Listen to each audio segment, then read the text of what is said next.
This is a Leitmotif and Movement podcast, a father and son's journey into the vast worlds of music. I am your host, Mike Ficklin, and joining me on this epic musical journey is my son, Michael Ficklin. This show is dedicated to the discussion of music and introducing Michael to music from the past and present.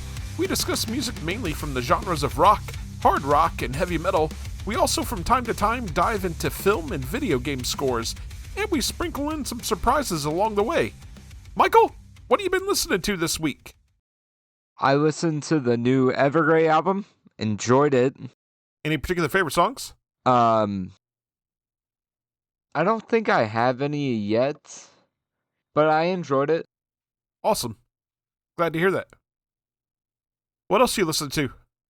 I listened also re-listened to Protest the Heroes 2020 release. It's been a minute since I had listened to it all the way through. You talking about I enjoyed Palimpsest? it. Yeah. Yeah. It's a good record. Really good record. Real quick, back to the Evergrey record. It seems to me like it is way less proggy than some of their other works. It's more straightforward metal, and it's an okay album. It's not my favorite of theirs. Do you like it better, more straightforward with less proggy elements? I think I still prefer their last record that released in 2024. Yeah.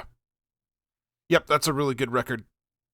And I do think it is better than the most recent one. What else you been listening to? That is the stint of new stuff I've listened to or re-listened to that I haven't listened to in a minute. Okay. For me, I checked out the debut record from Paul Ortiz, otherwise known as Chimp Spanner, and Daniel Tompkins from Tesseract. They have a new project called Prince of Failure, and the album is self-titled. This project is absolutely killer. It's a mix of ethereal, dreamy elements with prog gent metal. It's so good. Standout songs from me include Dream Stealer, Moonlight, Fragile Crown, Saturn's Shadow, Prince of Failure, and Jaded Mantra.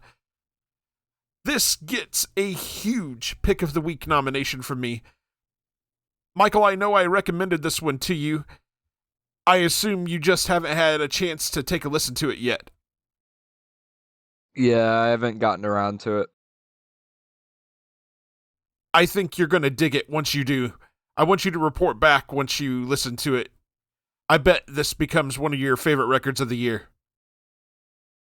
Okay.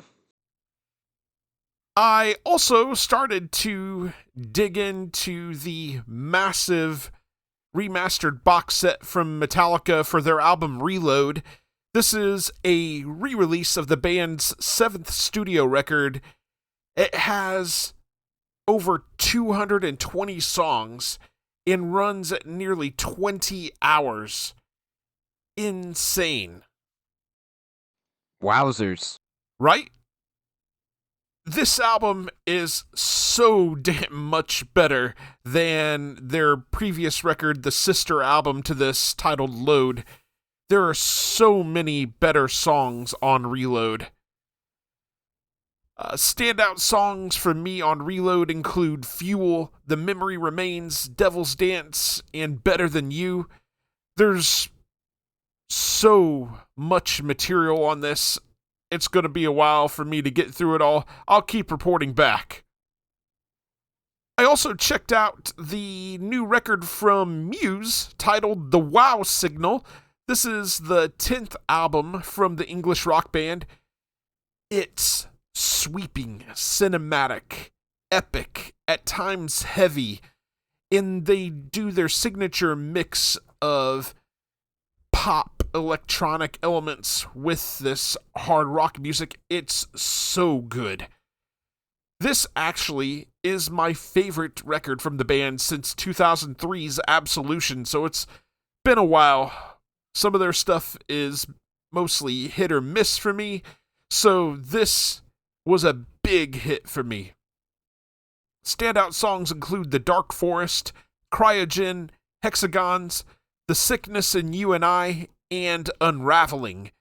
This also gets a Pick of the Week nomination from me. I also checked out the new record from The Pretty Reckless titled Dear God. This is their 5th record. I just gotta say, in all the time that I've listened to The Pretty Reckless and their various albums, I've come to the realization that Taylor Momsen just has this great bluesy voice. Musicianship on this, it's solid bluesy hard rock. There's definitely some Black Sabbath influence as well.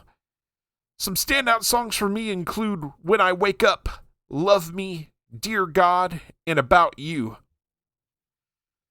Some other stuff I checked out.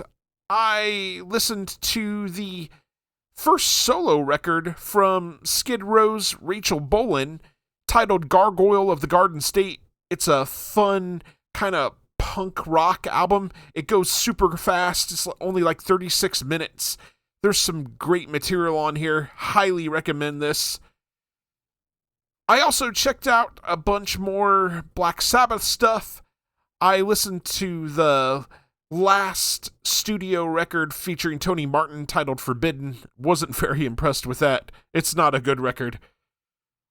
Checked out their only live record with Tony titled Cross Purposes Live. That was really good. And then I listened to a pair of live records featuring Ozzy Osbourne.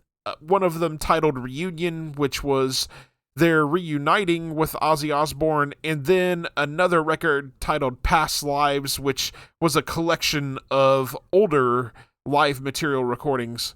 Good stuff. Michael, did you think of anything else before we move on? I have not. All right. Well, now we'll move on then to the Art of Discovery. This is our segment where we take a listen to a few bands that are either unsigned or just not getting the attention we feel they deserve. We've got a great selection of music for you this time around. We're going to kick things off with a Christian chaotic metalcore band out of Philadelphia, Pennsylvania. This is Pipe Bomb with their song Mob Rule.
And once again, that was Pipe Bomb with their song Mob Rule.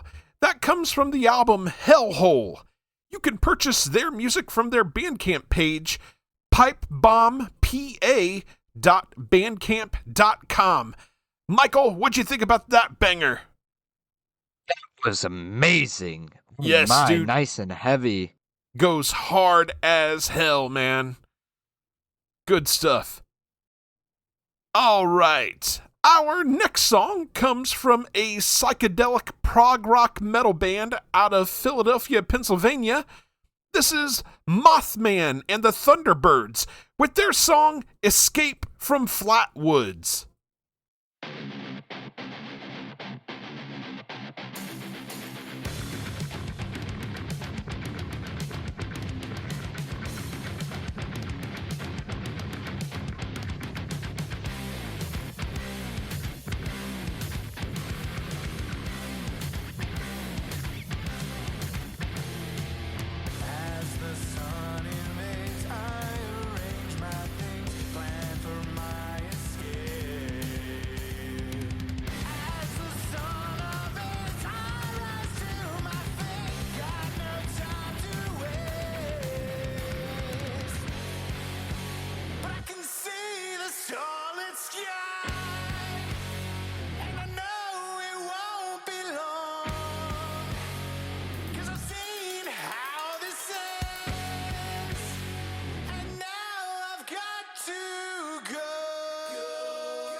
And once again, that was Mothman and the Thunderbirds with their song Escape from Flatwoods. That comes from their album Portal Hopper.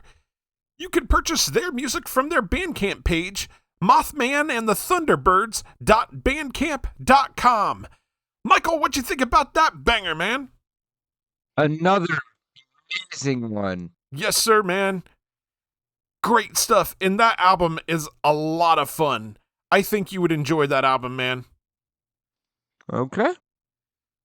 All right. Our last song comes from a post-hardcore band out of Nantes, France. This is Watertank with their song The Long Face.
And once again, that was Watertank with their song The Long Face. That comes from their album Liminal Status. You can purchase their music from their Bandcamp page, watertank.bandcamp.com. Michael, another excellent song here, man. What'd you think? Excellent song. Yes, dude. So good. Again, this is another one of those bands that I think you would really enjoy the whole album.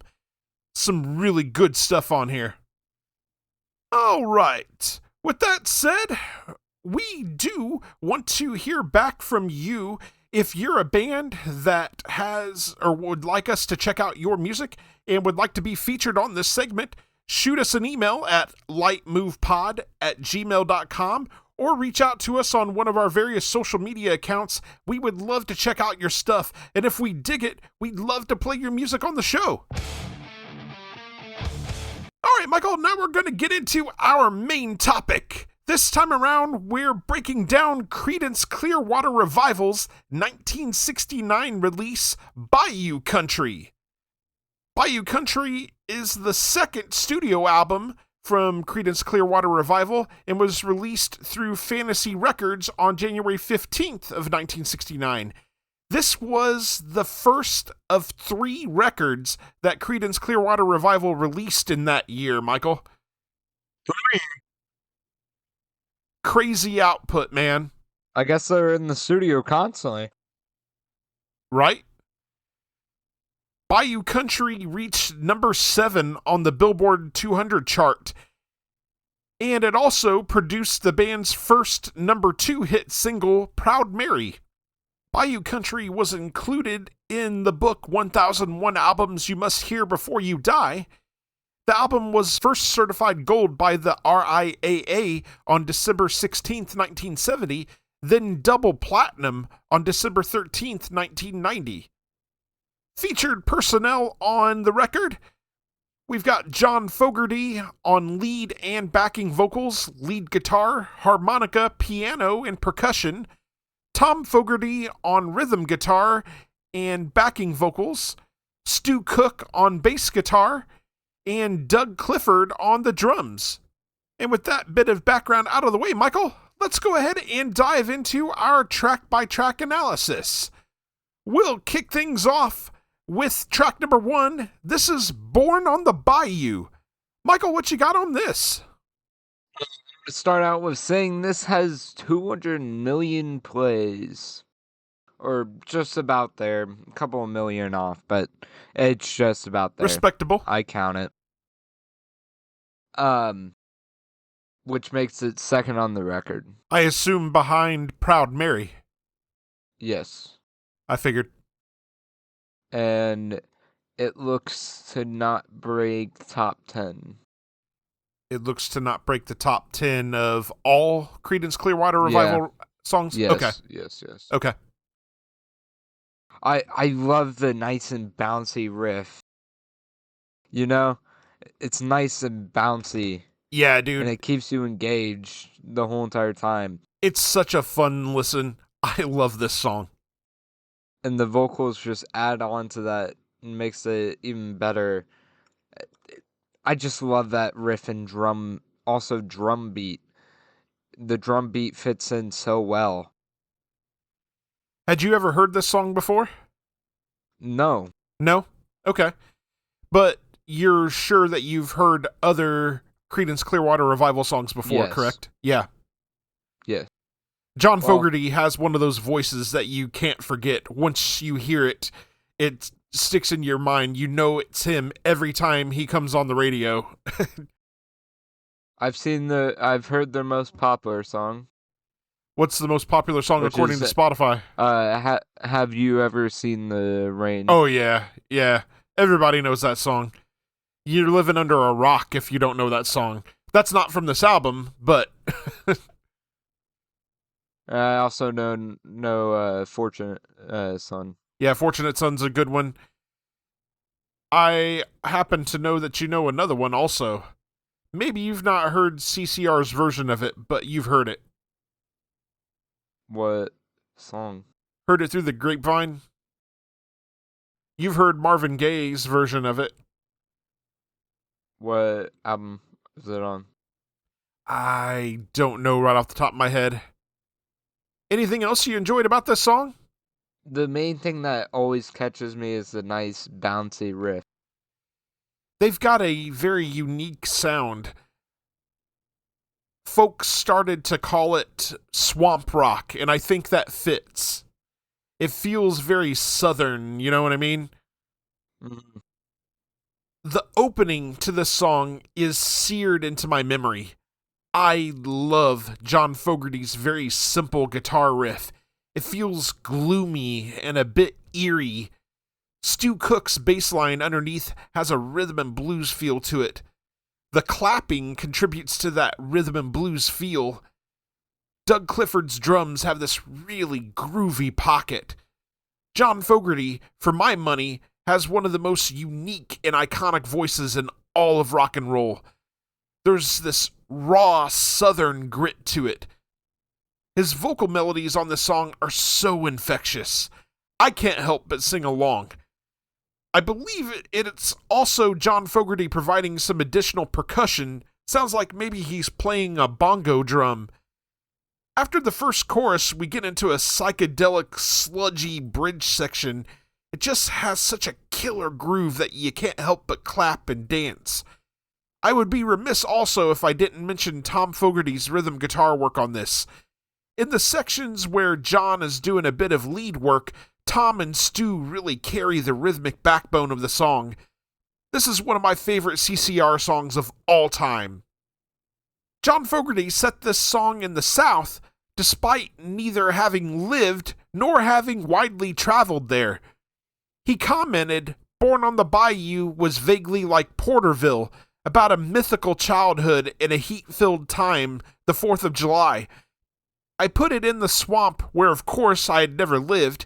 It was late as I was writing. I was trying to be a pure writer, no guitar in hand, visualizing and looking at the bare walls of my apartment. Tiny apartments have wonderful bare walls, especially when you can't afford to put anything on them.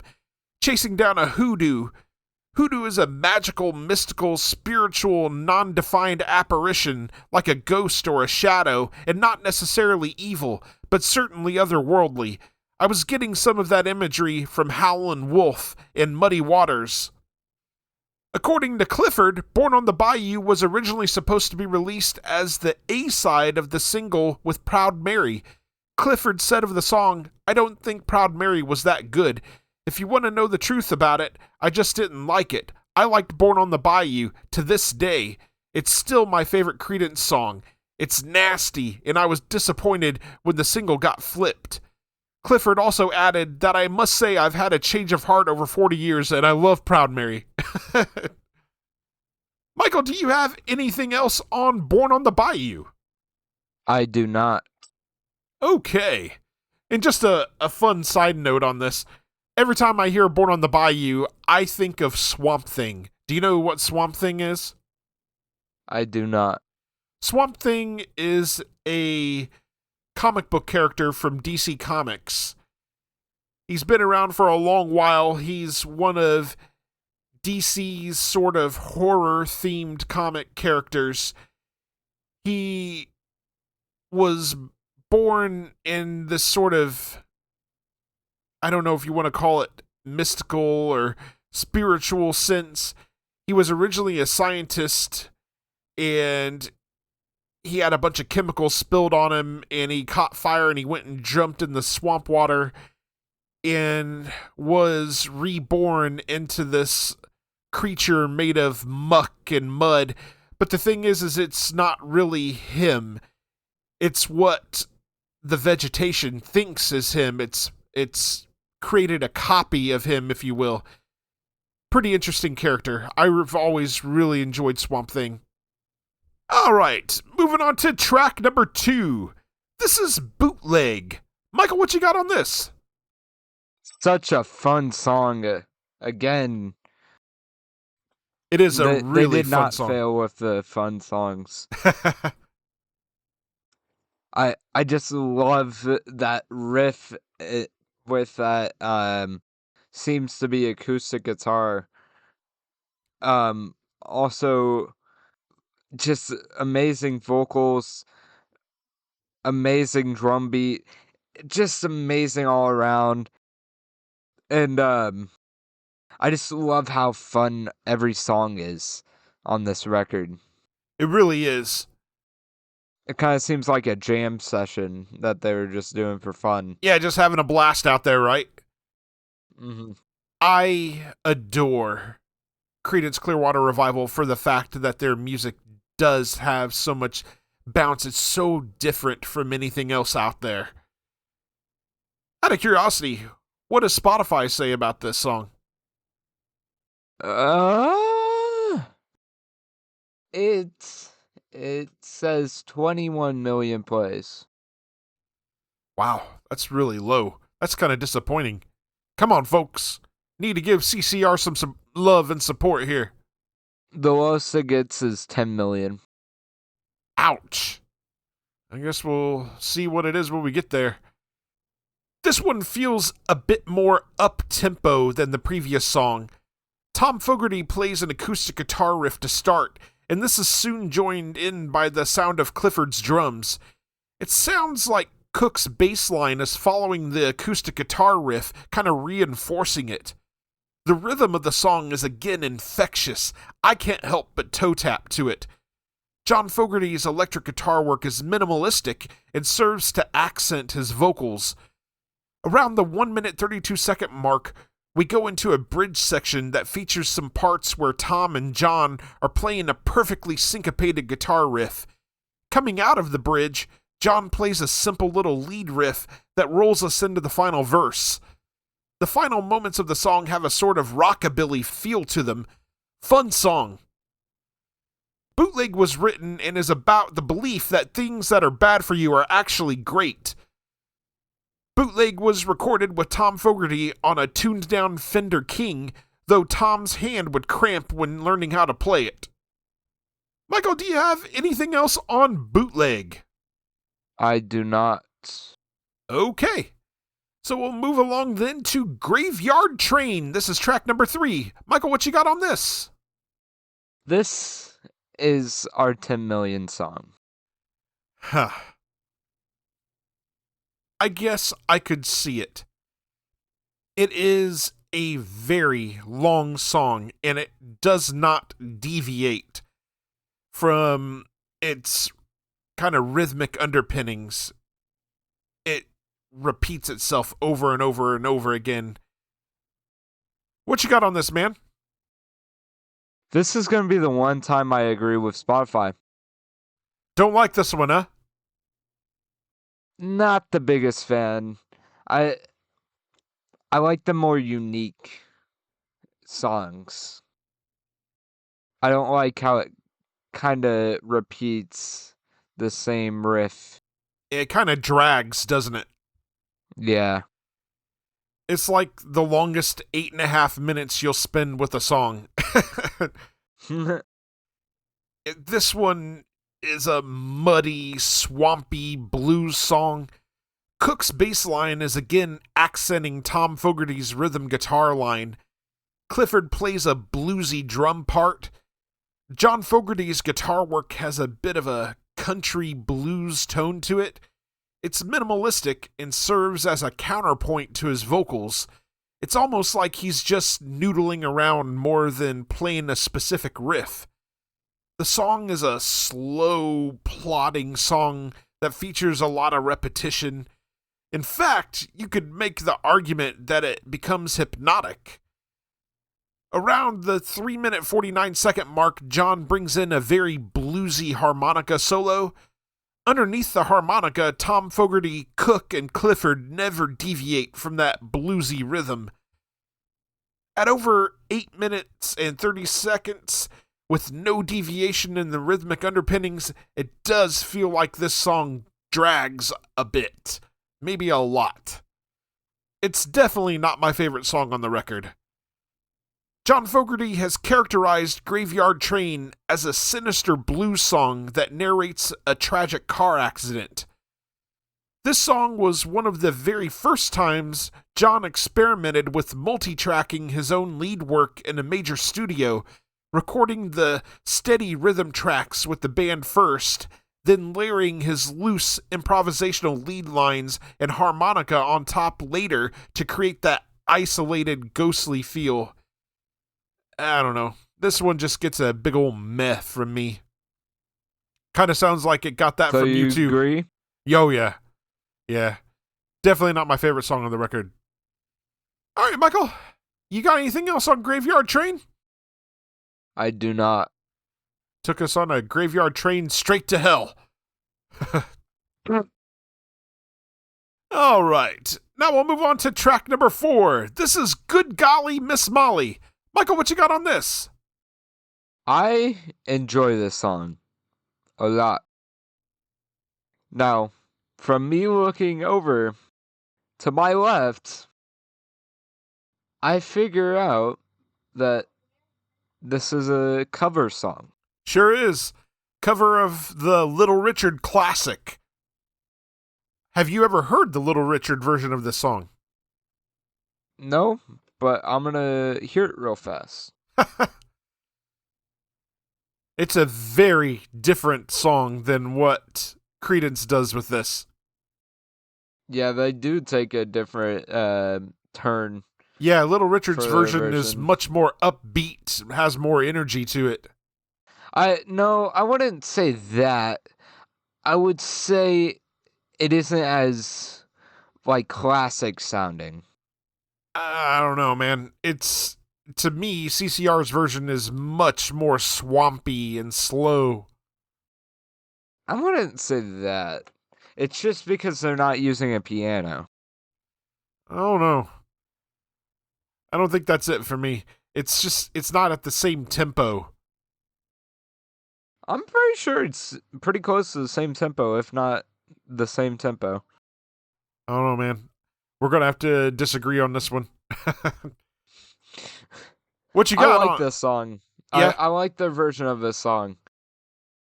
I like the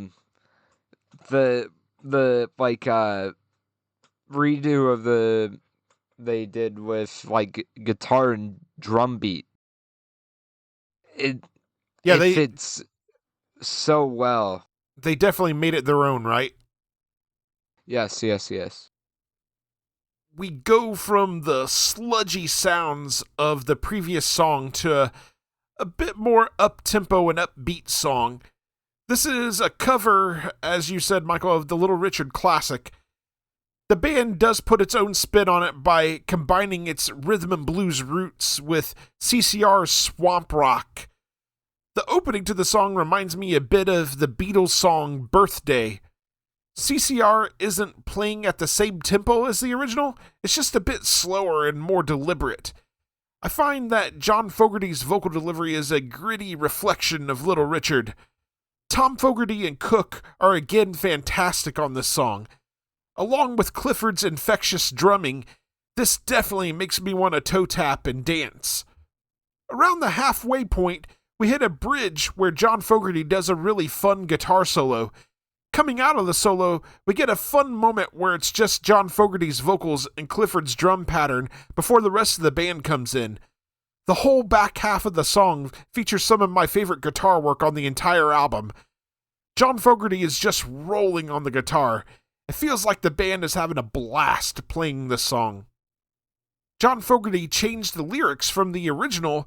Instead of the result of the gift of a diamond ring being, when she hugs me, her kissin' make me ting-a-ling-a-ling, John Fogerty sang, would you pardon me a kissin' and a ting-a-ling-a-ling. John Fogerty was a massive disciple of early blues and R&B singers, and his lyric modification was actually a direct nod to the way older Delta bluesmen would politely phrase romantic lines on old acoustic field recordings. John Fogerty revealed that CCR intentionally wanted to drag the song out of the 1950s piano hop style and pull it into the heavy, low-slung, guitar-driven swamp rock aesthetic they were pioneering in Oakland. Michael, do you have anything else on Good Golly Miss Molly? No. All right. So we'll move on then to track number 5. This is Penthouse Pauper. Michael, what you got on this? Another upbeat song. I love that riff though. That riff's amazing. Yeah, you talking about It's that nice bluesy and guitar riff? creative. Yeah, Yeah. it's awesome. And also like towards like the 2 minute and like 20-second mark, that amazing riff. So just amazing drum work and amazing vocal work. Yeah, dude, this is a really fun song. It's a bluesy rocker, and I absolutely love the way this song opens up with that bluesy guitar riff. John Fogerty's lead guitar work on this is a lot of fun. Very reminiscent of the great blues guitarists before him like B.B. King. His guitar solos are fantastic. John's vocals have a little less grit to them on this. They're a bit cleaner. Cook is laying down a very funky, bluesy bass line. Clifford is in a really groovy pocket. I really enjoy Tom Fogerty's rhythm guitar work as well. It's a solid foundation for John to lay down his lead work. This is an underrated song on the album, and one of my favorites. John Fogerty has described Penthouse Pauper as a song that delves into themes of financial holdings and status in the world. Lyrically, this track serves as the spiritual prequel to their most famous song. Historians note that the bluesy themes about a man daydreaming about what he'd do if he were a millionaire or a king directly paved the way for the anti-elite, class-conscious themes of Fortunate Son later that year. John Fogerty actually recorded 3 entirely separate lead guitar solos for this track. He multi-tracked them and panned them across the stereo field. So when you listen to it in your headphones, John is essentially having an intense musical conversation or a guitar duel with himself. Pretty cool stuff. Out of curiosity, Michael, how many listens in Spotify does this one have? Let's see. It has 21 million. 21 million. And Yeah. then Good Golly Miss Molly has 42 million. So I could see Good Golly Miss Molly having more just because of its fame already from the Little Richard original. But I'm telling you, Penthouse Pauper deserves more listens. It is hands down the most underrated song on this album. I love the song. We're about to get jumped up. All right. By a lot. Out of curiosity, Michael, have we come across your favorite song on the record yet? Well, we're about to. All right, then. Do you got anything else on Penthouse Pauper? I do not. Okay. So let's move along then to track number 6. This is Proud Mary. Michael, what you got on this? 521 million. I totally believe it. And we'll get into that here in a minute. And to rank it exactly on the highest listened CCR songs, it is 4th. I totally believe it. This is an absolutely legendary song. What you got on it, man? I love the ending to the song with like the very easily sing along lyrics. Love the drum work, love the guitar work. I just love the song, and I've heard this song before. You have heard the song before? Yes. It's one of their best. And I've heard it on the radio many a time growing up. I assume this one is your favorite on the record. Yes. Yeah, understandably so. This song has such a strong rhythm and blues hook. The chorus vocal hook is so catchy. I always find myself singing along to the song when I hear it. John and Tom Fogerty's guitar riff kind of has the sound of being on a boat going down the river. Cook's bass line is reinforcing the rhythm guitar riff. Clifford is laying down some slower tempo rock drums. When I hear this song, I always think about sitting out on the boat with my grandfather on one of our fishing trips. In no particular hurry, just enjoying the day in each other's company. In a 1969 interview, John Fogerty said that he wrote it in the 2 days after he was discharged from the National Guard. The Proud Mary, more formally known as the Mary Elizabeth, was a real ship and was based in Memphis, Tennessee. The Proud Mary traveled along the Mississippi River from 1928 to 1978. John Fogerty has described Proud Mary as a narrative about a low-wage worker who decides to leave a challenging job. He actually structured the iconic opening chord progression because he wanted to emulate the dramatic opening of Beethoven's Fifth Symphony, but translated it into a roots rock guitar riff. Pretty damn cool. And I just will mention real quick that Tina Turner does an amazing cover of this song. We will definitely have to take a listen to this on the podcast at some point, man. So good. Do you know Tina Turner? Know who she is? No. We're going to have to introduce you to some Tina Turner. All right, Michael, anything else on Proud Mary? Nope. Okay. So now we'll move on to the final track on this record. This is track number 7, Keep On Chooglin'. What you got on this, Michael?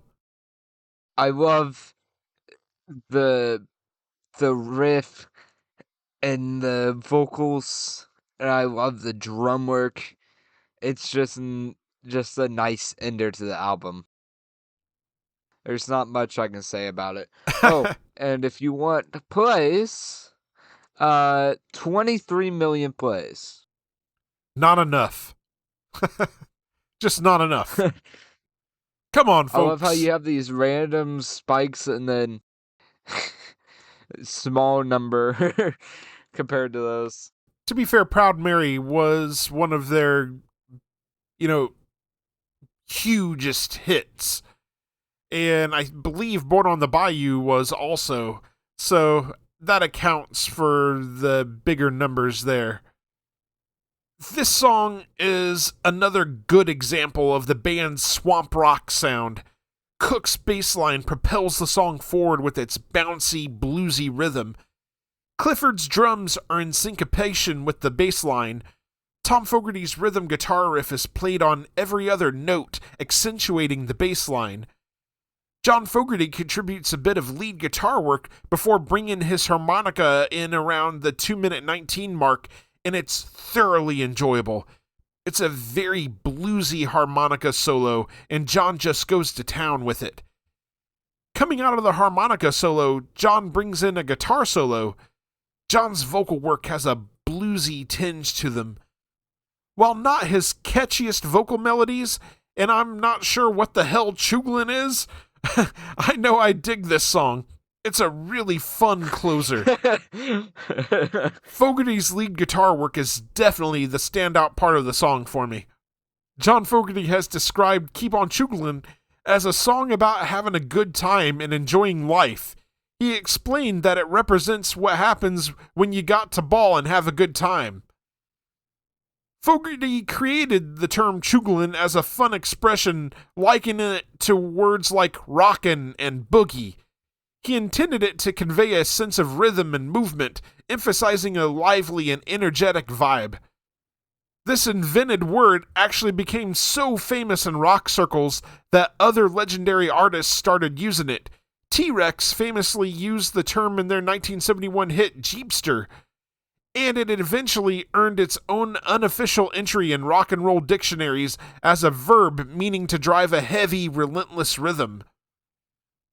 While the studio track is a high-energy 7.5 minutes, this song became CCR's ultimate live jam weapon.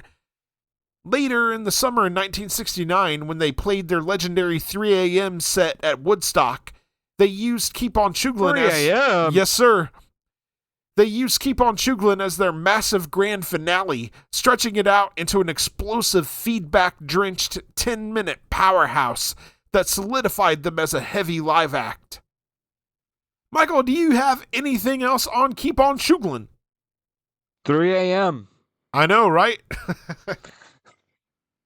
Late night festivals. All right, Michael. Now we're going to give our final thoughts and our overall album ratings. Let's get your final thoughts and your rating out of 5. Amazing album. It deserves every award it gets. I think it deserves a 4.5 out of 5. 4.5 out of 5 for Michael, and I assume it's getting the docking of points strictly because of track number 2. For the 8 minutes of suffering. I get it. It's not track number 2. It's track number 3, I do. Yeah, you're right. It is track number 3. Yeah.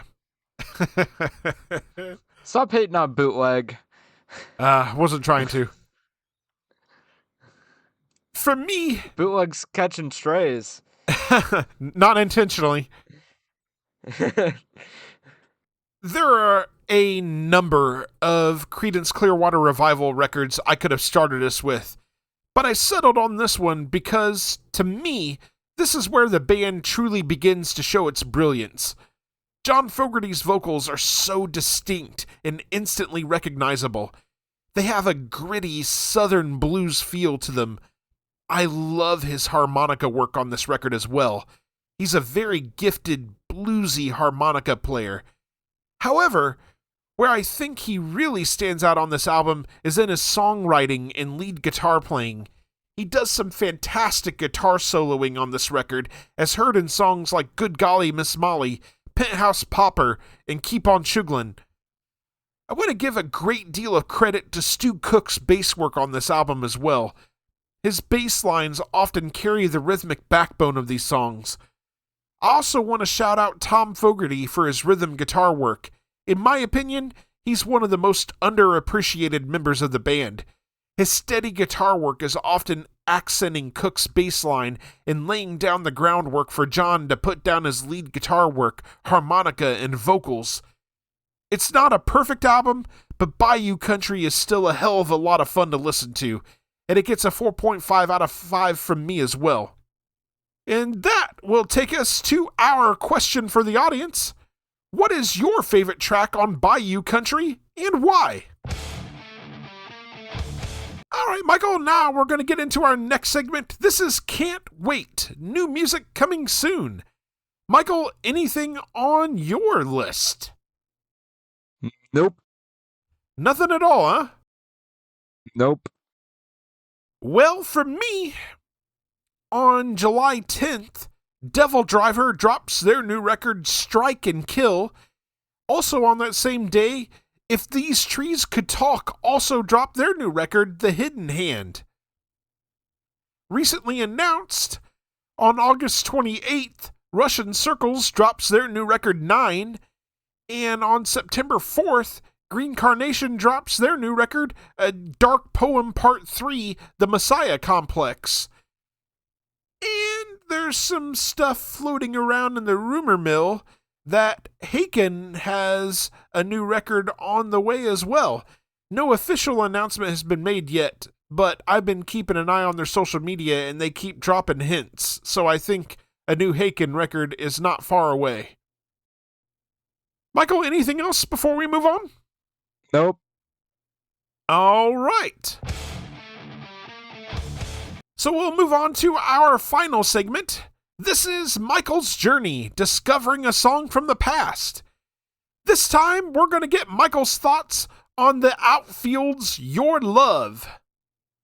Your Love comes from the Outfield's 1985 debut album, Play Deep. It was written by guitarist John Spinks.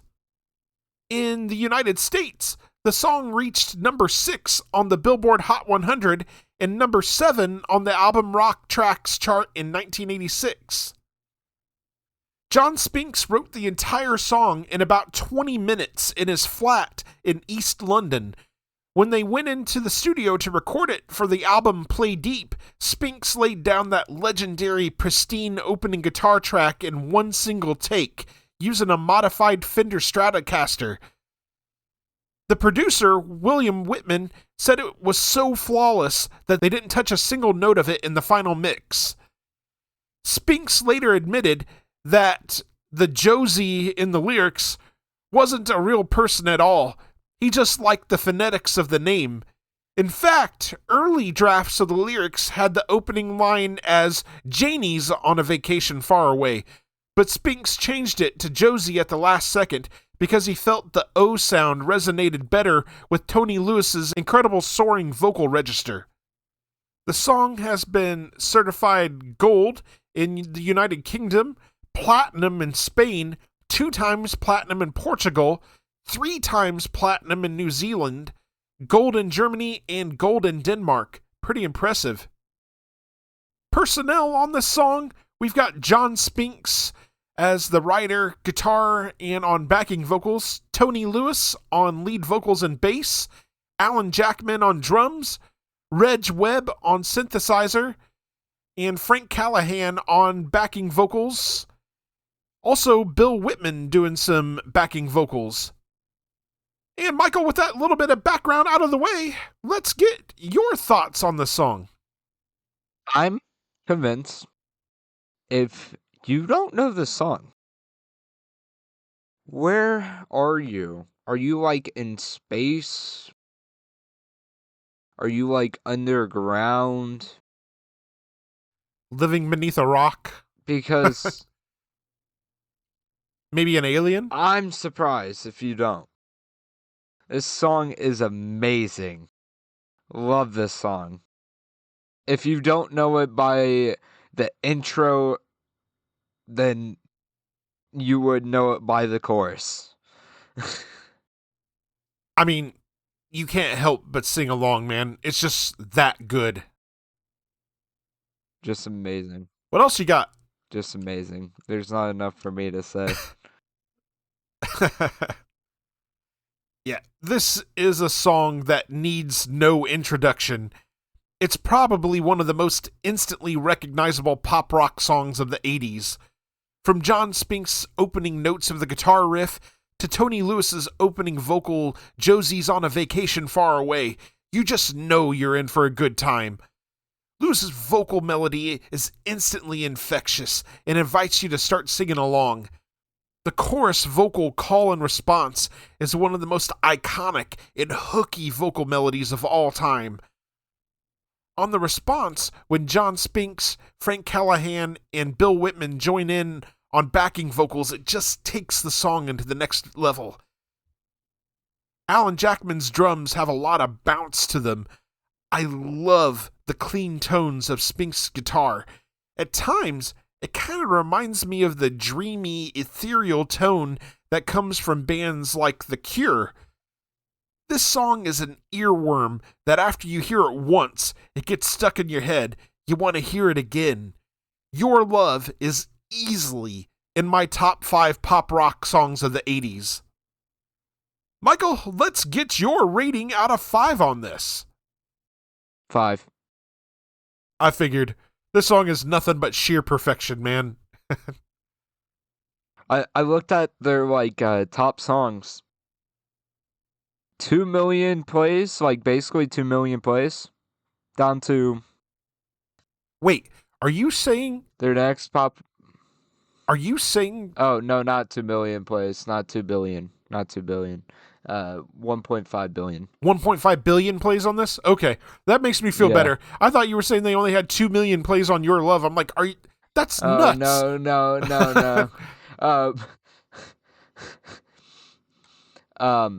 Let's just say the next popular song is at 190 million. Yeah, big drop off. Yeah. And then they have 10 billion different versions of Your Love. You know, It's the Jessie girl situation Jesse's all girl. over again. All right, Michael, you got any other thoughts on your love? Nope. Okay. Well, up next for you on your journey, we're going to cover Pat Benatar's Heartbreaker. And on our next episode, we will be discussing Protest the Heroes' 2008 release, Fortress. And with that said, we want to hear from you. We will read your emails and messages on the show. We have only one request. Keep them clean. There are several ways to contact us. You can email us at lightmovepod@gmail.com. You can also reach us on several social media platforms such as Facebook, Blue Sky, Instagram, and Threads. Details on how to connect with us are in the show notes. We are part of the SPDM Crew Podcast Network. Check out all of the podcasts on the network by visiting spdmcrew.com. If you like the show, subscribe to us on your favorite podcasting platform and share with your friends and family. We're available on Spotify, Apple Podcasts, iHeartRadio, and a variety of other platforms. We're also on YouTube. Can't find us on your shows and platform? Shoot us a message and let us know. Leave us a 5-star review on Apple Podcasts. This helps us to be found in the algorithm. Make them good and we'll read them on the air. Are you in a band and you'd like for us to check you out and possibly drop a recommendation on the show? Shoot us a message. We'd love to check you out and give you a shout. We'd like to thank you very much for listening to the Leitmotif and Movement podcast. Take care and enjoy music.